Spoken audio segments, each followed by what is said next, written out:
Well, hello, Endow ladies. I'm here with Dr. John Cuddeback for the second time on the Endow Podcast. Welcome, Dr. Cuddeback. Thank you very much, Simone. Great to be with you. I'm so happy that you agreed to do this podcast. And Dr. Cuddeback's a professor of philosophy at Christendom College. He runs these amazing Bethany weekends, which you should check out, that I'm definitely checking out. And just last summer, right, Dr. Cuddeback released Woman and Man of the Household courses online. That's right. That's right. Man was a few months before that in spring, and then Woman came out around October. Yeah. Okay, well, I have watched all the modules for both of the courses, for both Woman of the Household, and I absolutely loved it. It's not one of those things you can listen to, while you're washing dishes. You need to take it seriously, and I'm so glad that you came out with them. So, Dr. Cuddeback, I'm definitely going to link to Woman and Man of the Household courses, but tell me your inspiration for creating these modules and these courses. Well, thanks for asking. Just so that people have a sense of the kind of expansiveness or not of it. Each is four lectures, four modules that are in the kind of 50 minutes ish. So it's just me giving a lecture, and then they come with reflection questions, and then self-examination questions, and then a kind of plan to help you make some resolutions. So it grew out of, as a lot of the work that I do, it grows out of my teaching philosophy at the college level. And it's just been such a blessing these 25 years to see how the truth and ancient wisdom that's first of all available through the light of natural reason has been passed on for generations in the perennial philosophy and theology, just simply makes such a huge difference for people's lives. And it's just, I think a feature of life today is, with the decay of culture, with the decay of education, and the loss of so many things that have been passed on, a big aspect of what's been passed on was certain kind of basic principles that we can just call wisdom principles about basic aspects of life, who we are. And it's that household, man, woman, our place in the household. This is really fundamental stuff. These are the kind of things especially would have been passed on. And so I more and more have found, the more I work on it, the more I teach on it, and the more I lecture on it, both at the college and then going out and giving lectures here and there or workshops, I just find people are really hungry for this so much. For me, kind of the main thing I go to in my mind is especially young people who, as they kind of mature, maybe they've gone through a little conversion process, maybe they've just gotten married, or they're just coming off of kind of the vagaries of being in college and the immediate years after that, and they've just started to become more serious and recognize, wow, life is really serious. There's so many opportunities here. There's so much that we're called to do. They have a clear sense that they've been kind of robbed of something. That there's things that they should have taught or should have seen, or certain customs should be passing on. It's Yes. up there. Yes. So they're looking, they're not sure where to look for it. Yes. And though in the church, they certainly find a great, preserver of tradition and much wisdom there. At the same time, I hope I'm not out of bounds in saying, as regards a lot of more concrete, practical things, sometimes there's kind of a lack of direction there. Yes. So people are looking for, kind of concrete stuff. Hey, John, how do we think about this? How do we think about, this aspect of starting with men, this, because that's where I did start, this aspect of my relationship with my wife. I'm finding this surprising. I'm finding this confusing. So my heart is really in that I feel like I've been given a grace to be studying the things that I've been studying. Yes. Had the mentors that I've had. And now, frankly, I've been blessed with 25 years of the hard knocks of trying to be a man in my household. It's just, I've been very reflective about it. I've tried to live the examined life that Socrates is talks about, and not to mention, more to the point, trying to live a Christian life. Yeah. But I just mentioned the examination just because that's something I particularly picked up from the philosophical studies is you need to be asking the questions. You need to be going to the principles. So in any case, these are geared towards giving the principles. It's not going to answer all the concrete particular issues. Right. The principles. But then you have these office hours that are incredible that you can get the mentorship through the office hours, which is amazing. Well, I'm trying. I make that available because I know that sometimes people want to be able to talk more about, these things, and it's hard to understand them just sometimes from. Oh, could you say that again? Could you explain that more? These are difficult things. It can't just come from a lecture. So I love that. I love that. And at some point, your heart just like emerged and said, "I'm going to actually put this out there in the practical stuff," which to me, it's a work of the Holy Spirit, because I think you're right. I mean, you can listen to like as many theology and the body lectures as you want, but that can stay on the abstract level. Like a lot of our philosophy and theology can stay very abstract, and you don't quite know what to do with it in the day to day. And to have your like spiritual fatherhood and is so like important. I would say that's a huge need. Like you see all these mentorship things springing up right and left because, like you said, people are hungry. And I certainly was one of those people who definitely knew I was robbed of something. I couldn't name what it was, but I was like, this is not this proposal being made to me as a young adult. When I was a young adult, I was like, this isn't it. This is not what my heart was made for. And it wasn't until I encountered the life of the mind and all of that I started to see, oh, this is what my heart's been like looking for. And I want to live as a good life. And I know that that's not the good life. But I can't give myself the tradition. Somebody has to pass it on to me. Right. Amen. And we all have different, different places in the choir. And, and again, it's a gift of to being able to expose the things I've been exposed to. And so I really do take myself as having a kind of sacred obligation, along with others. So I'm not the only one doing it, but I have listened to a lot of men, especially beginning there. And now and then I ended up turning to doing the woman of the household because it just so naturally followed. I'm blessed to have an amazing wife whose name is Sophia. And in many ways, she embodies a practical wisdom. And so she helped me put together this woman of the household to give the flip side, to give the complementary principles. Well, I was surprised when Woman of the Household came out because I paid attention when Man of the Household came out, because there's always men contacting us and now going, wait, where's Mandow? Where's the men's version? And I think we need one. I'm gonna put that out there to the universe, to God.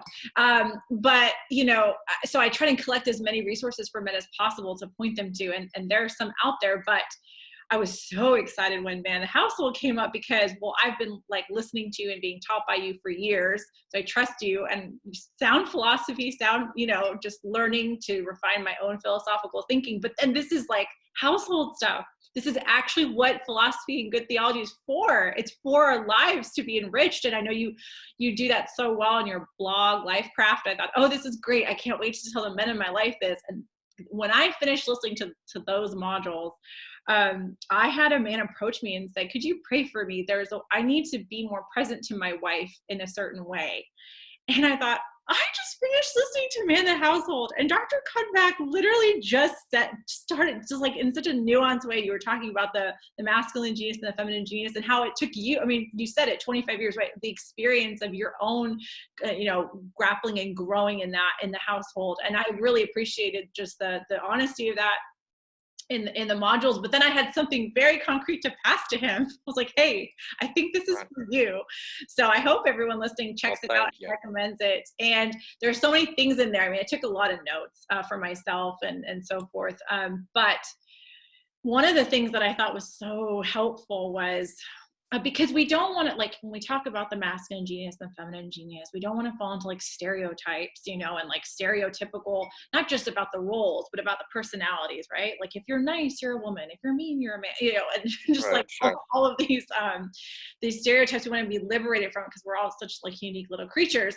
But the way that you framed the kind of like the starting point of the dynamic between the masculine and the feminine genius is that men have first responsibility. Mm-hmm. So I would love to hear you talk about that on this episode. What do you mean by first responsibility? Yeah. How can our Endow women listening, can you just talk about that? Because I thought that was Sure.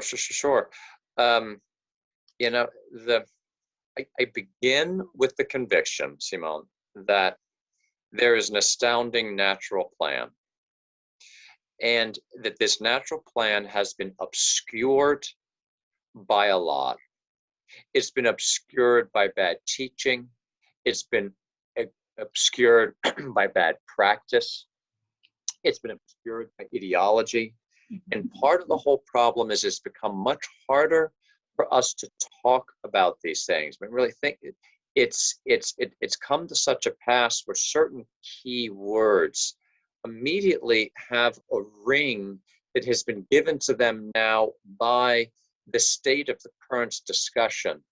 And so it's before going into these things, I say to people, I enter them with a certain fear and trembling, but nonetheless, we have to do it because we have to get at the truth. There is an astounding gift of how God has designed this. And it's not an easy gift to discover. It's not an easy gift to receive and to enact, but it's going to demand a lot for us. And really one of the most characteristic features of the modern age is we have rejected it. We've just said, no, we don't like this.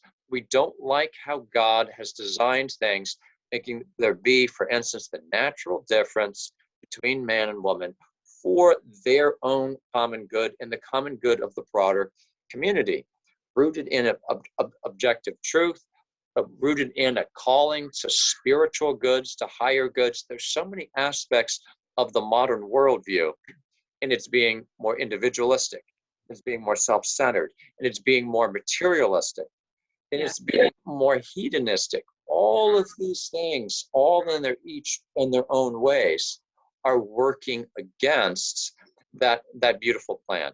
And so I begin by saying, many of us, begin with a certain humility, a certain courage. This might sound different.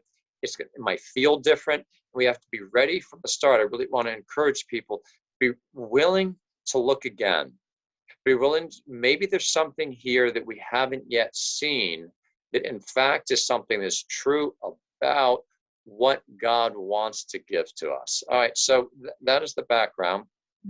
I start with the absolute conviction and that there is a difference. Well, in a context of equality, both obviously being fully human and called to the same natural and supernatural end as human persons, in the great richness that God has given us, He made our pursuit of human happiness and fulfillment be one where we would each have our unique contribution. I've been reading Plato, who has some very important mistakes, but at the same time, he has so much great insight.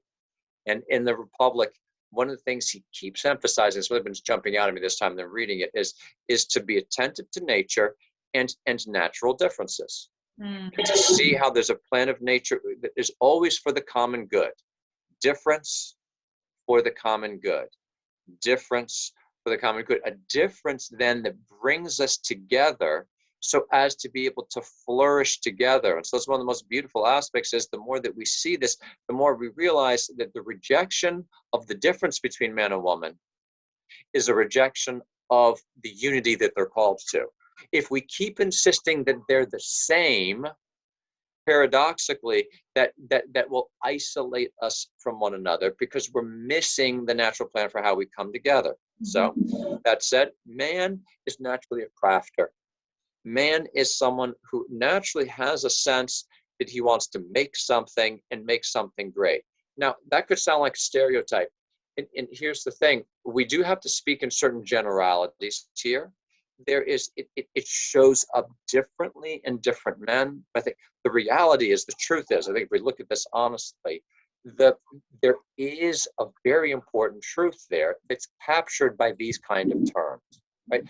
I mean, there's a difference between little boys. Right now, we have the blessing for a little while to have my first little grandson, Aww. my first grandchild, living in our home. I haven't had a toddler in the home for a number of years at this point. And just to have that opportunity to see again the kind of energy that he has for kind of being proactive, for making things happen, for kind of saying, I can do this. I'm going to make this happen. Let me do this. I'm going to pull all these things together. Now, there's certain aspects of that can be in a woman too, but it takes a very different form. So let's just, for the moment then, focus on men. So we're going to craft something. Well, ultimately, here's the thing. What are we about crafting? The modern age has so focused our attention on doing things outside the home, of doing things kind of in matter, in doing things in business, at men kind of performing in the realm of getting power over external stuff. And that's what we value. That's what we praise. That's what we honor. We don't praise and honor men who make something, who become crafters of a context, of a community of human life. And so much involved here is, that's what I have to go into in the course, is then that we have to talk a little bit about what the natural community of the household here is. And we're not going to do that right now, but just kind of take as given, hey, part of the natural plan is there's this astounding thing called a household, to which, of course, family is essential, that is the primary natural context for human life to be lived. Yeah. But for it to be lived well there have to be people who take responsibility for it, who care for it, who give it a certain order, right? And honestly, I think as soon as you start to say these things, in men, something already starts to happen in them where they're starting to have a sense of, ooh, whoa, we're going in a powerful direction here. Wait a second. Yeah. I mean, again, depending on their background, again, so it might put some men off, but many men already, just to start to say that you can craft human life. Right. You can craft human community. And indeed, all that energy that you have, in a sense of kind of power and strength, and kind of outwards directedness, all of that is part of an endowment, part of God showing you a natural call that you have to direct that energy towards making a community in which people can flourish. You're called to be a man of the household where, lo and behold, you have first responsibility. It took me a long time to get to the phrase. You need to step up to say, this is what I'm called to. And there's a little bit here of an element of exactly why it's hard to say. Mm-hmm. And I'm going to put it this way. It's like, why do birds sing? Why do trees grow? But certain things of nature are just, you discover them, and they're evidently so.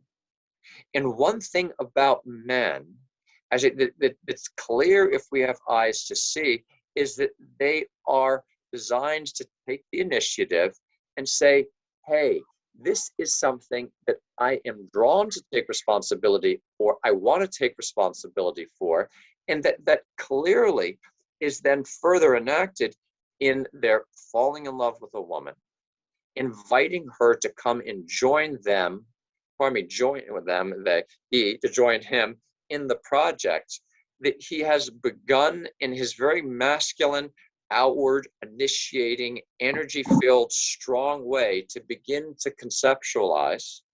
And there's a ton of things he's going to need to learn to bring to completion these things that he's an initiator of, and it has to take first responsibility in. But one of the biggest things he's going to have to learn is there's a ton he's got to learn from her if he's going to do this reasonably. But it begins with him, it begins with his recognition of, I am called to start this. Yeah. Love it. And I love that phrase, first responsibility. I even felt a sense of freedom when you said the phrase first responsibility, like, like, yes, I don't want to have first responsibility. And then I thought, well, wait, I'm the kind of woman that has all the ideas, and so what does that mean? Am I not allowed to have the ideas anymore? And then you went into that, and how for a man to have first responsibility, that means that it's kind of that dynamic, nuanced process of taking, I'm not married, but his wife's idea or a woman's idea, and then making it his project. And I really appreciated that, because it really helped, because we don't want to fall into stereotypes and all of that. On the other hand, we do need these categories, because there is a difference, and we can't make a gift of self to each other if we don't acknowledge that difference. Right. No, very, very, very well said, Simone. And this is the thing. Again, we have to be very sensitive to the fact that this is a, dare I say, a delicate plan, a plan. It's so beautiful and rich and complex that there's serious ways it can go wrong. The old expression, the lily that rots smells the worst. The relationship of man and woman, and what each is called to do, demands so much of each. You could almost, you'd be tempted to look up and say, Lord, how could you make it so demanding? Mm-hmm. This is the thing. And that way, it's a microcosm of human life. Human life, as the great ancient philosophers saw, is an arduous good. It demands a lot. And when you fall short, boy, you fall short because of the greatness that we are called to. And so, it's so many people, I started to say, because of an experience, I'm going to say here especially, of men who have failed in taking first responsibility. Many, many, many people have been hurt precisely by that failure, and it deforms how we think about men. For so many now in a wounded culture, to think of men taking first responsibility is revolting, because what they've seen is something that convinces them that it can't be done, or that it is an intrinsically offensive thing. And this, the more I look at this and talk to people, the more I am very understanding of this. But to me, it ultimately feeds back into seeing the truth of it. Yeah. It's precisely in the failure of this that there are such dramatic consequences. God give us each the humility and the courage and the love to step up. Again, we can look at it from both sides of the man and the woman in these complementary roles and what it's going to demand of us. But part of it on each side is to accept my difference from the other and the other's difference from me, and what I'm going to have to learn from the other. And I'm just going to say it straight out here, Simone. There is a sense in which I think, especially this relationship, can fall particularly heavily on the woman. This is something that I've learned from my wife. Really, I was dense, and this is part of the scariness of it. I think a lot of men are a bit dense. Really, they're slow. I'm not going to indulge in, some people I think go too far on this. Oh, women see it all, and the guys are so stupid. I'm sorry, that's not helpful. Then it would be silly to ask men to take first responsibility. Right. That's not man bashing. No, that's not true. But they do need to be willing to see that one of the things the nature is especially endowed woman with is a very strong sense of personal relationship and what personal relationships demand. And I'll say this also. I think that women in marriage, in the relationship of man and woman, actually tend to discover first the profundity of the difference. And I know for a fact that it is often very scary to them. They start to perceive, oh my goodness, we're so different from one another. How is this going to work? And she sees that before he does. And so you have a very dangerous situation here where he's supposed to be fundamentally taking the lead, but he's not seeing something that's absolutely key to this relationship working.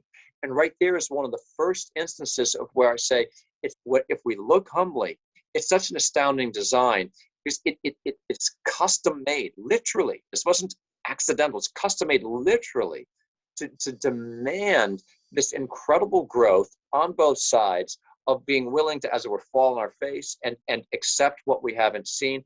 A woman has to help a man see what he can't see on his own, so as to be able to fulfill his own first responsibility. He'll never be able to fulfill his first responsibility until he realizes that she sees better, often, how he is falling short and what some of their differences are than he is.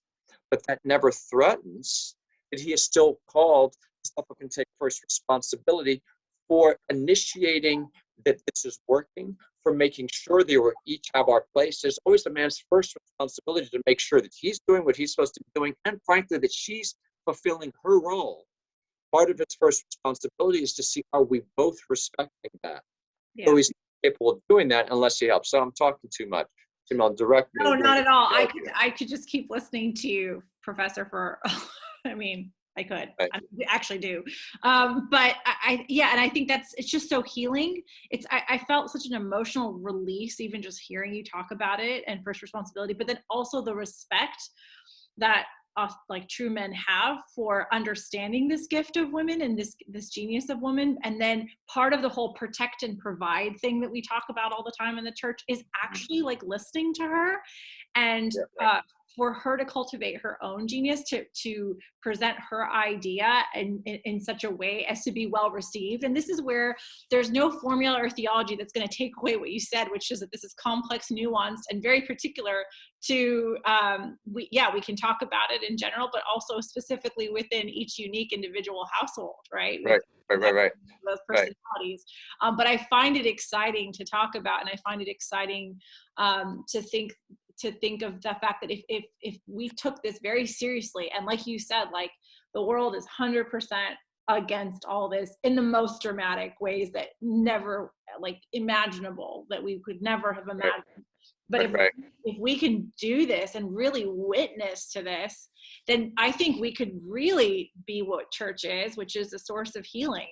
And that's something we saw in the early church. We saw this first responsibility and women being the drivers of conversion and the drivers of history, and seeing that dynamic be very fruitful in converting the empire and the church. So we can do it again here and now, but it'll take a certain commitment and intelligence, like you said, and a way to like say no to all the other stuff that's being thrown out at us. Right.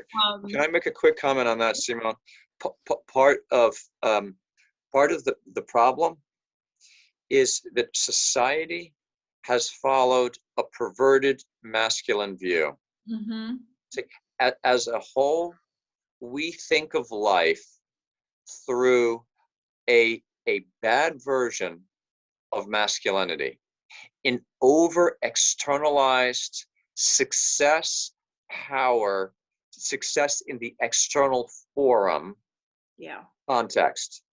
And so part of the upshot of that then is that this is the reason, and I love thinking more about this, there's so much reason for feminism, or for women to be finding the current situation very unpalatable to them, because real femininity is not understood. And in a world where the hierarchy, where the judgment factors, the criteria of success come from this over masculinized, again, kind of a perversion of masculinity viewpoint is dominant. It makes women feel as though they need to follow that if they're going to be appreciated. And so the problem here then is they reasonably feel, oh my gosh, this is so unfair. Mm-hmm. I'm working on unfair basis. What is really nature is calling them to is completely underappreciated.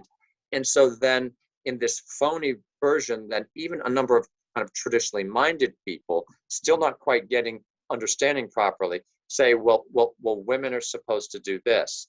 And then that itself is kind of a caricature. Yeah. And we have society as a whole, again, thinking in this kind of caricature of masculinity. And we have this absolute wipeout nightmare then of basically nobody seeing men and women not appreciating the real masculinity and the real femininity, both of which would be encouraging one another and bringing one another out. And so I want to particularly say to the men, we need men, especially who, in taking first responsibility, will have confidence in what true masculinity is, being willing to put a kind of priority on the home, something that is inappropriately considered to be a feminine thing, to put emphasis on the home. No, real masculinity actually puts a real emphasis on the home. And then that will be part of then a man recognizing the real genius of woman in this irreplaceable ability and calling to nourish life and relationship in this amazing context called the household, where then the woman has that irreplaceable way of crafting a context through her feminine genius that is so conducive to truly human life. We need men to step forward and honor that and call women to it precisely by honoring it. So this is where the man, in realizing who he is going to be absolutely essential to the woman realizing who she is. I mean, talk about a cultural diagnosis, and where to even begin, and who goes first, right? Because then we have this problem with women, and even like you mentioned, traditional women who will feel like, well, to stay in the game, to stay in the man's game, which is not even an authentically masculine game, as you're saying, I have to do that. And because I'm Catholic and I care about my family and kids, and I got kids, and then you have strange things coming out, like you can have this beautiful household with all the beautiful children and everything, and I can fulfill all of my worldly dreams as well. And that's not true. That's simply not true. And we hear that, and everybody has more dreams than they could possibly fulfill, right? And that, I think, keeping that heart and that tension alive is actually a good thing, even though it's a painful thing. I think about my dreams every day, knowing that most of them will not be fulfilled, but that somehow this keeps my heart alive in God. But I have to ultimately choose, right? And every time I pick a book to read, probably the podcasts are sick of me saying this. It's just such a painful decision, because I have to actually, I cannot read all the books that I want to read. I can't. Right. So I certainly can't have it all in life. And yet, so then for women who are maybe married to good guys who haven't yet taken full, first responsibility, they're like, I'm making all these sacrifices to be a woman of the household, but then I'm not being supported by my husband in the way that, in the spiritual way that I need to be. But then if he started taking, and so there, it's who goes first? Who goes first? Yeah. Well. Okay. Here's a couple quick thoughts on that. I mean, well, gosh, there's so many great things we could say right here. Let me do this one quick on kind of who going first. By and large, I like saying to men, you need to get yourself together, and you need to take first responsibility for going first, because given that the man is naturally called to take first responsibility, that includes that. I think again, we have to do this in a nuanced way. If you go into a house, I'm not trying to be the psychologist or the analyzer of all problems, but my attitude as the husband and father is, if there's something out of order in my house, I'm going to take first responsibility for that, because I think this is part of the call to take the lead. This isn't absolving a woman of all responsibility, for goodness sake. I'm not saying that any mistakes she's made, that's simply because her husband had messed up prior to that. No, we both are in the drama of, we need to be forming ourselves spiritually and morally and taking responsibility for each doing our part. That said, there is a kind of priority there where a husband has to, and it's funny, it took me years to see this more, where I have to say, look, if if there's something amiss here in the children, there's something amiss in my relationship with my wife, it's fitting, yes, that both of us ask, how can I fix this? But I'm utterly convinced, both in theory and in practice from experience, that I have to be willing to say, dear, I must not be leading well here. There's something I'm not seeing. There's something I'm not doing.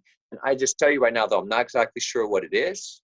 I'm going to be doing everything that I can to discover it. Now, so in that sense, I'm going to encourage men to go first. Now, very often, you have a good woman who inspires a man. I mean, there's some sense in which his love for her is what inspires him to go first.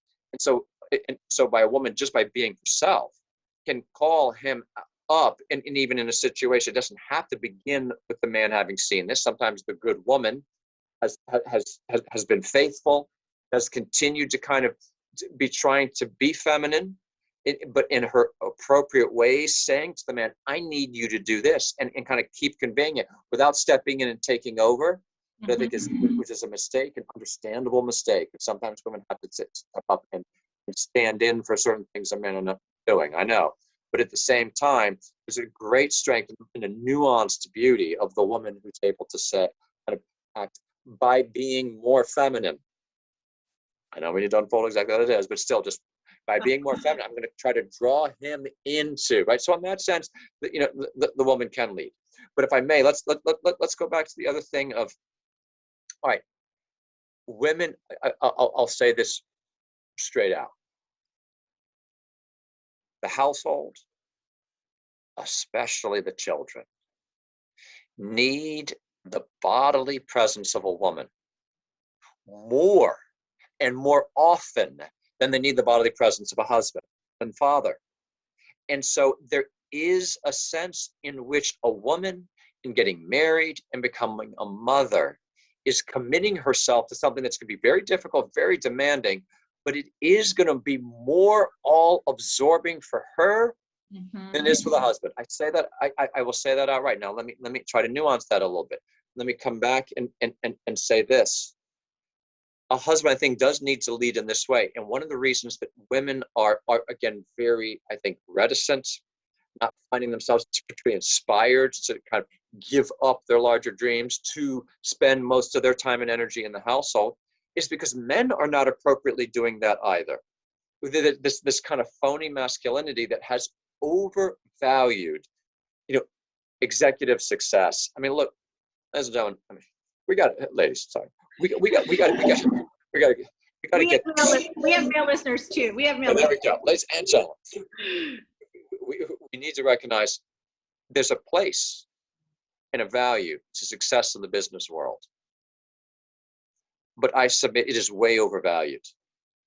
You have so many, first of all, men whose dream of kind of becoming themselves is overly tied to performing in that external material business, for lack of a better word, success realm. And that takes them away from appropriate understanding of how they should be invested, especially if they're husbands and fathers, that many of them are, in their household. It's understandable then, if they are not willing to put an appropriate emphasis there, it's understandable why the woman wouldn't also. So men absolutely need to reevaluate and make a new hierarchy. That said, I think according to a natural order, a man is more external oriented in the realm of gathering the things, providing and protecting. I'm going to say openly, I think by and large, that men are more called to lead in the public forum. By and large, it's a more masculine oriented realm. That doesn't mean that I'm not suggesting that women do not have a place there, but it is one where it is, as it were, more of a call for men to be thinking of, how do I need to go out there to serve the common good? Yeah. And for women, they absolutely have a place according to various circumstances outside the home, but we must not lose sight or in any way underestimate, for households to be what they must be, should be, so powerfully, so beautifully, they need a woman who is, in a sense, more concretely and totally as regards her time and immediate attention invested here. It's both men and women must give, I say, their whole hearts to the household. But having given their whole hearts to it, a bit of a man's time and energy for the sake of serving the household and serving the broader common good is going to have to be in things that are not in the immediate day-to-day, the way that children in the household need the woman's heart to be there. So this is why, Simone, I think to unfold that, that's where we would want to talk more about a woman more. My wife at one point just said this to me explicitly, so I'm just going to say this. Basically, John, do you realize that am I marrying you? I had to give up concretely more than you have. Yes. Wow. Love her. Love that one. And that just completely caught me short. And honestly asked, was the right answer to that?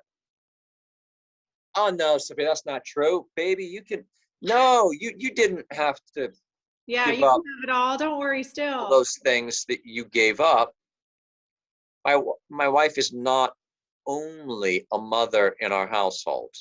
She's a mother in a broader way than that.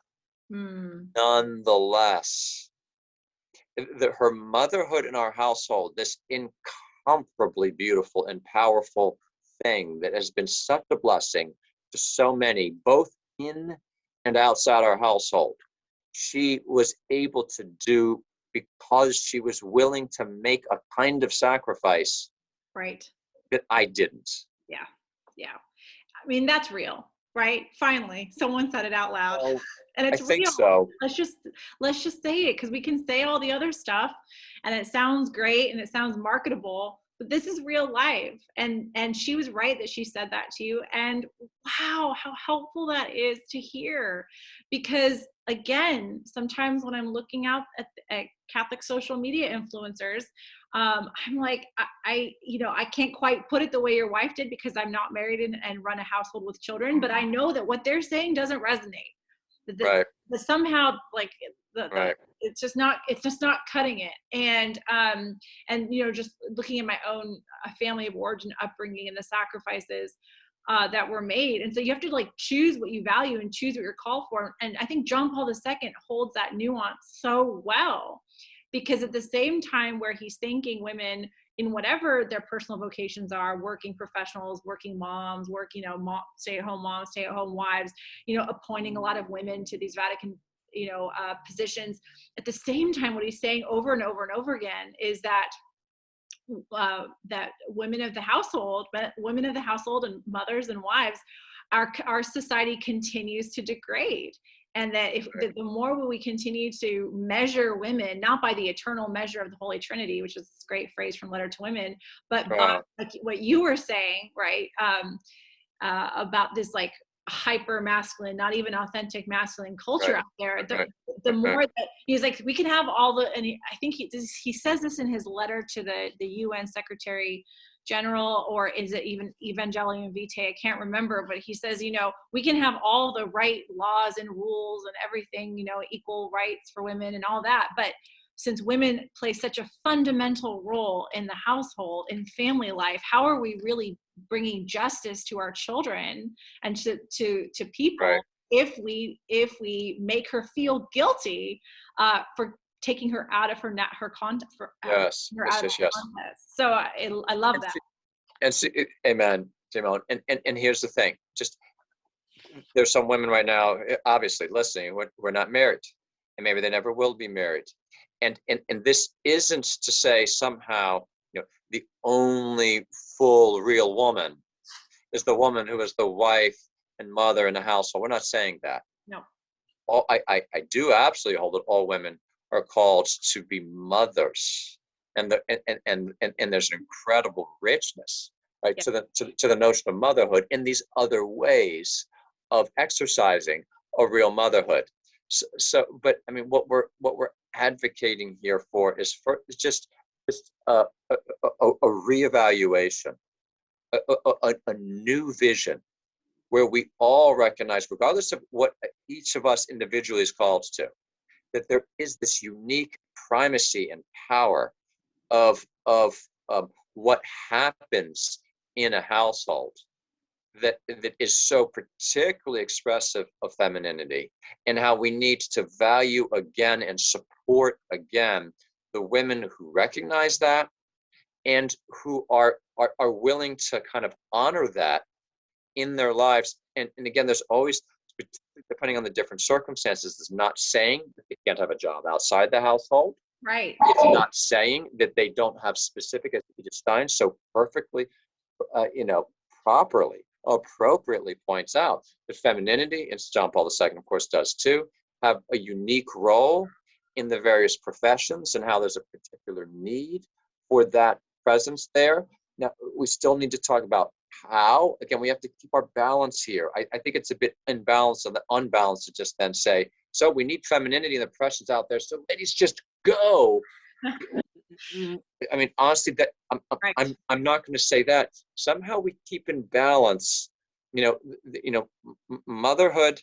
How do we keep recognizing the appropriate preciousness there, especially then for those that are called to it? Are we supporting them, first of all, as husbands and fathers, in making their discernment? Really quickly, this is a tough one. My wife pointed this out to me, and she's kind of keeps kicking me on this. She said, John, yes, sometimes husbands have to then maybe recognize that hey, how can their wives, all that their wives have given up, how can they empower them maybe not to have given up absolutely everything? Can they still do this or do that? But on the flip side, sometimes it might be the husband who, with love and gentleness and humility, is actually coming and saying, dear, I know you have these other dreams, but let's look at this honestly together and ask, are you being unrealistic? Are we being unrealistic in not really kind of encouraging you to appropriately see first what's going to be demanded of you here? And is a husband doing that out of selfishness?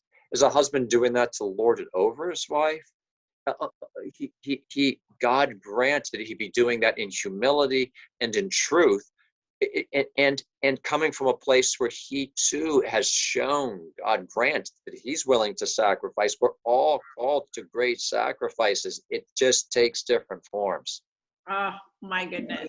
Now that's some gold right there. That is just, it's fantastic, just what you said. And it's funny what you just said, because I literally have been talking to close friends of mine about this very thing, about that very thing. That very conversation just happened with some very close friends of mine. So I think it's just such a little God wink that you just mentioned it. And I can't wait to share this podcast episode with them and them go, yes, amen. Like, this is truth.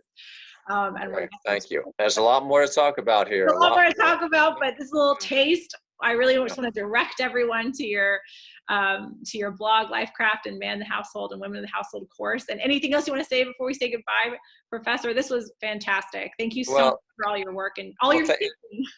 Well, thank you. I mean, if you think you might be able to profit from the course, I'd absolutely love to have you take it. Obviously, it's free, and maybe we can meet in online office hours. We're all in this together. Let's remember each other in prayer, and we all need to grow in self-knowledge and realize where we need to. Let's help one another in that. It's about receiving the gift. God's plan for us is always better than we've yet realized. We need to have confidence in that. We need to pattern that. We need to pattern that for our children. We need to pattern that for our girls. Dear girls, I see, sometimes someone say, no one is patterning for us that it's wonderful to be a woman.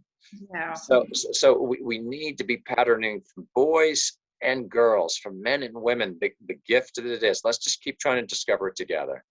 That's perfect. Thank you so much, Professor. Thank you, Simone.